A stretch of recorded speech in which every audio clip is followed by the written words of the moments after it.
This video will show you how to change the lamp of a Nissan Pulsar rear light.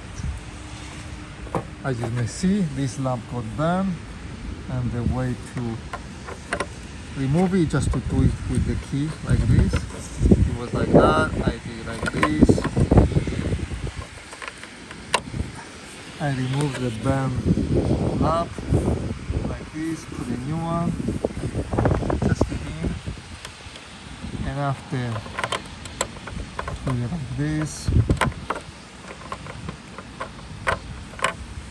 Try to fit in, and after with a key, lock it like this.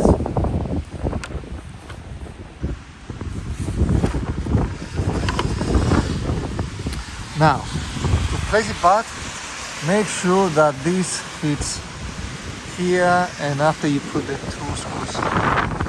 Very simple, right? Make sure you get the light. Push inside, get well on the inside, here, and put the two screws here. With this tool, and you put the screws.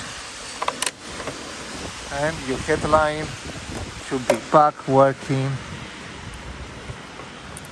if you if you put the right lamp. The lamp is G4 halogen lamp. So after your lamp should work just fine. So if you like my video, let me know. Again.